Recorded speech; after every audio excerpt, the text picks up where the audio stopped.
الرحمن ناظرین، programme current affair کے ساتھ آپ کا میزبان سید آصف علی حمدانی حاضر خدمت ہے۔ ناظرین، موسم تبدیل ہوا، سال تبدیل ہوا اور شاید کہ پی ٹی آئی کے حالات بھی تبدیل ہونے والے ہیں، کیونکہ آج بہت بڑا بریک تھرو ہے اور وہ یہ ہوا کہ جتنے لوگوں کو ملٹری کورٹ نے سزائیں دی تھیں ان میں سے 19 افراد کو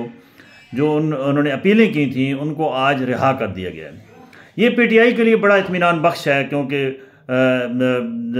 بہت سارے لوگوں کو سزائیں ہو چکی ہیں اور اب یہ عام تھا ہر زبان پہ کہ شاید اگلا نمبر جو ہے وہ مرکزی قائدین کا ہو۔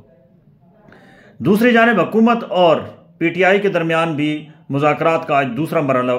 جو ہے وہ شروع ہو چکا ہے، اور جو پی ٹی آئی کے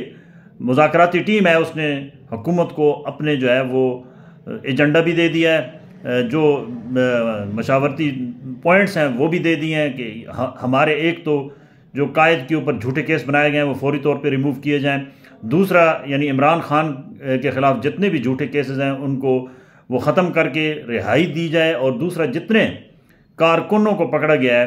ان کو بھی رہا کیا جائے، اور تیسرا پوائنٹ یہ ہے کہ ایک اعلیٰ سطحی 9 مئی کے حوالے سے ایک اعلیٰ سطحی جوڈیشل کمیشن قائم کیا جائے تاکہ دودھ کا دودھ اور پانی کا پانی ہو سکے۔ تاہم پی ٹی آئی کے لیے ایک اچھی خبر ہے، کیونکہ پی ٹی آئی کے اندر جو ہے اس وقت بڑی کھلبلی تھی کہ ان کے کارکنوں کو ہزاروں کی تعداد میں جو اس وقت بھی مختلف جیلوں میں ہیں ان کے اوپر سنگین قسم کے الزامات تھے 9 مئی کے حوالے سے، پھر 26 نومبر کے حوالے سے۔ تو لگ رہا ہے کہ برف پگھل چکی ہے اور تیزی کے ساتھ جو ہے وہ حالات تبدیل ہونا شروع ہو گئے ہیں، اور شاید عمران خان کی رہائی بھی قریب ہو، کیونکہ انٹرنیشنل پریشر بھی جو ہے وہ ڈیولپ ہو رہا ہے تیزی کے ساتھ۔ جوں ٹرمپ کا 20 جنوری کو ٹرمپ نے جو ہے وہ اٹھانا ہے حلف، اس سے پہلے معاملات کافی حد تک جو ہے وہ طے ہو جائیں گے۔ تاہم ایک بات ضرور یاد رکھیں کہ یہ جب تبدیلی آ رہی ہے تو اس کا مطلب ہے کہ بہت سارے اور بھی معاملات تبدیل ہونے والے ہیں۔ حکومت کے جو اتحادیہ ہیں وہ بھی آہستہ آہستہ اڑان بھرنے کو تیار ہیں، ایم کیو ایم اور پیپلز پارٹی بھی، اور شاید یہ اتحاد اگلے چند دنوں میں آپ کو چلتا ہوا نظر آئے۔ اور یہ تبدیلی یہ صرف عمران خان کی حد تک نہیں ہوگی، بلکہ یہ پوری حکومت کی تبدیلی متوقع ہے اسی سال، اور شاید یہ بھی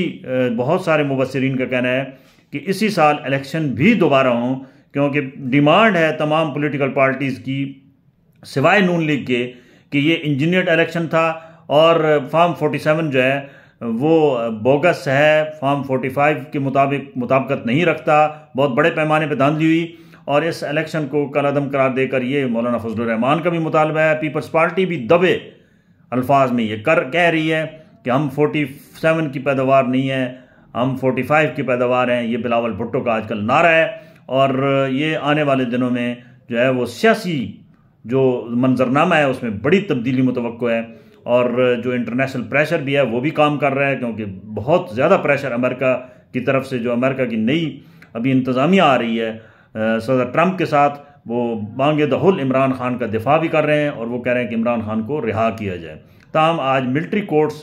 سے جن افراد کو جو ہے وہ سزائیں ہوئی تھیں 10 سال، 4 سال، ان میں سے 19 افراد کی جو ہے اپیل کو منظور کرتے ہوئے ان کو فوری طور پہ آج رہا کر دیا گیا ہے، اور آج ملک بھر کے اندر جو رہائیاں ہوئی ہیں وہ ان کے ورثاء جو لوگ رہا ہوئی ہیں وہ جشن منا رہے ہیں، اور پھر ایک مرتبہ عمران خان کا جو ہے وہ ایک فتح ہوئی ہے عمران خان کو۔ عمران خان کا یہ کہنا تھا کہ یہ تمام بوگس کیسز ہیں، ہمارے بندے اس میں انوالو نہیں ہیں۔ بہت شکریہ۔